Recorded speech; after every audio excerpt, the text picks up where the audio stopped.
सलोनी मेहरा जी।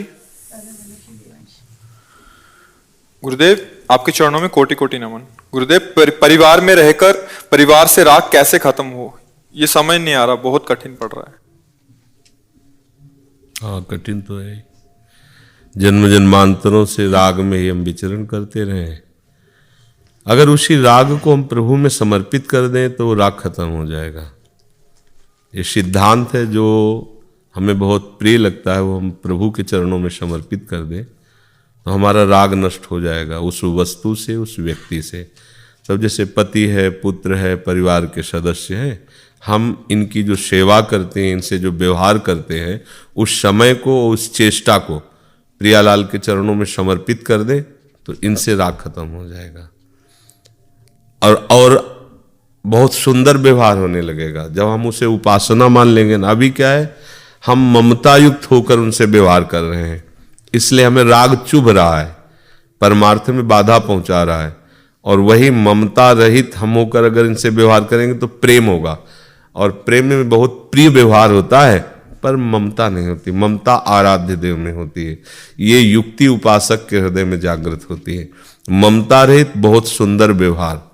अद्वेष्टा सर्वभूतानाम मैत्रः करुण एवच निर्ममो निरहंकारा सम दुखा सुखा क्षमी। जो उपासक किसी में दोष दर्शन नहीं करता, सबसे प्रिय बर्ताव करता है, करुणा भाव रखता है, पर किसी से ममता नहीं, करुणा करने पर भी अपने में अहंकार नहीं, दूसरे के द्वारा किए हुए प्रतिकूल व्यवहार को क्षमा के द्वारा और सुख दुख में समान भाव रखता है। भगवान कहते हैं ऐसा भक्त मुझे बहुत प्रिय है और वो मुझे प्राप्त है, अर्थात मैं उसके अनुभव में आ जाता हूं। तो परिवार कोई बाधक नहीं है, जो हमारा परिवार के प्रति अपनापन है वो बाधक है। अगर उस अपनापन को ऐसे समर्पित कर दे, नाथ सकल संपदा तुम्हारी, मैं सेवक समेत सुतनारी। पूरा परिवार, पूरी वस्तु, व्यक्ति, हे नाथ, ये सब आपका ही वैभव है। जो भी सेवा हो रही प्रभु आपकी प्रसन्नता के लिए, बस हो गया। गोपीजन अपने परिवार में रहते हुए पति की सेवा, पुत्र की सेवा, परिवार की सेवा, पशुओं की सेवा, पर वो सबका फल चिंतन श्री कृष्ण का, इसलिए श्री कृष्ण की महाप्रेमी हो गए। तो यदि हम ऐसे भाव से चले तो संसार का राग नहीं रह जाएगा। संसार का राग तब तक रहेगा जब तक हम अपना मानेंगे। प्रभु को अपना मानेंगे तो संसार से प्रिय व्यवहार होगा, पर राग नहीं होगा। ये भगवत कृपा से ऐसा ज्ञान होता है, भगवत कृपा से ऐसी युक्ति हृदय में आती है, उसमें बुद्धि काम नहीं करती, भगवत कृपा से होता है। खूब भजन करो, परिवार की सेवा करो, उस सेवा का फल प्रियालाल के चरणों में समर्पित करो। उससे यही मांगो कि हे प्रियालाल, आपका सुमिरन बना रहे, ये सब आपके जन हैं, आपकी प्रसन्नता के लिए इनकी सेवा है।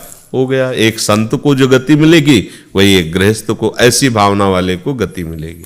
महाराज जी, आपकी आज्ञा अनुसार मैं प्रिया प्रीतम की उपासना करने की कोशिश कर रही हूँ, लेकिन ग्रस्त होने के कारण जब जीवन में कोई प्रतिकूल समय आता है तो क्या अपनी परेशानी और मांग श्री प्रिया प्रीतम से करने पर हमारी भक्ति बाधित होगी? नहीं, कीजिए।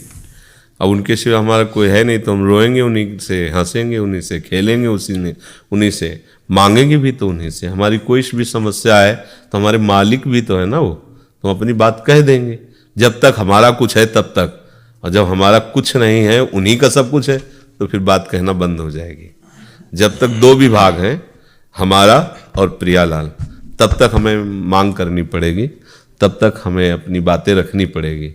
जब हृदय ही दे दिया, हमारा कुछ है ही नहीं आपके सिवा, दूसरों न कोई, अब क्या बात कहें। बोरी सखी जी कहते, दिल आपको दे दिया, अब दिल में क्या होता है हम आपसे क्या कहें, आपके पास से देख लीजिए, खत्म खेल। अब वो निष्कामता चरम अवस्था की आ जाती है। तो अपने लोग अभी इस स्थिति के नहीं हैं, तो हम के दूसरे से बात ना करें, अपनी प्रियालाल से ही, उन्हीं से मांग रहे, उनको अच्छा लगेगा तो वो दे देंगे। अगर समझते हैं कि भजन में विरोधी भाव, तो नहीं देंगे, चाहे जितना मांगते रहो। वो ऐसे उदार मालिक है, वो अपने जन को फंसाते नहीं। अगर देख लिया इससे अहित होगा तो नहीं देंगे, चाहे जितना आप मानो।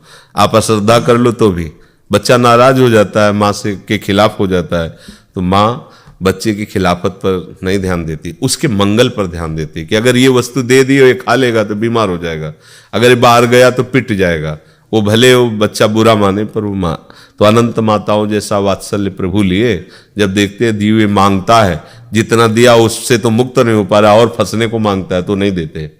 कि एक बार इसको कष्ट पड़ेगा जरूर, पर ये जब हमारी तरफ आएगा तब आनंद से युक्त हो जाएगा। अगर और दे दिया संसार तो फंस जाएगा ये। तो इसलिए कभी कभी प्रभु अपने भक्त के साथ विरोध की भी लीला करते हैं। गुरुदेव, घर के मंदिर में मेरे पास 3 जुगल जोड़ी सरकार हैं, क्या मुझे नाम सेवा भी रखनी चाहिए? नहीं, एक ही की सेवा कर ले बहुत होता है। फिर आपके पास तो 3 जुगल है, आप उन्हीं में मगन रहिए। लोकेश जी, गुरुदेव आपके चरणों में कोटि कोटि प्रणाम। गुरुदेव, मेरे मन में कुछ भाव आते थे, परंतु आपकी आज्ञा याद आती थी कि नाम जप और आज्ञा पालन करो तो गुरु के पास ही हो। परंतु गुरुदेव, कुछ दिन पहले एक एकांतिक वार्तालाप में आपने किन्हीं साधक के प्रश्न के उत्तर में कहा कि हमारी नजरों में रहो, आते जाते रहो, जब हम देखेंगे कि ये सेवा में है तो तुम्हारे ऊपर हम शासन करेंगे, कि हम तुम्हारी गलतियों को प्रकाशित बताकर तुम्हें ठीक मार्ग पर चलाएंगे। गुरुदेव, मेरे मन में हमेशा ये भाव आते हैं कि आप मुझ पर शासन करके अपनी आज्ञा में चलाएं।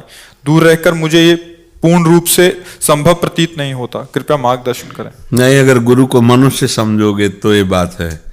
अगर गुरु को परमात्मा तत्व मानोगे तो अखंड मंडलाकारम व्याप्तमेन चराचरम, तुम जहाँ हो वहीं तुम्हारा गुरुदेव आसपास तुम्हें देख रहा है, तुम्हारी रक्षा कर रहा है, तुम्हारे हृदय में बैठा है, तुम्हारे बाहर बैठा हुआ है। गुरु को मनुष्य समझोगे तो मनुष्य एक देशी होता है और वो फिर रक्षा नहीं कर पाएगा।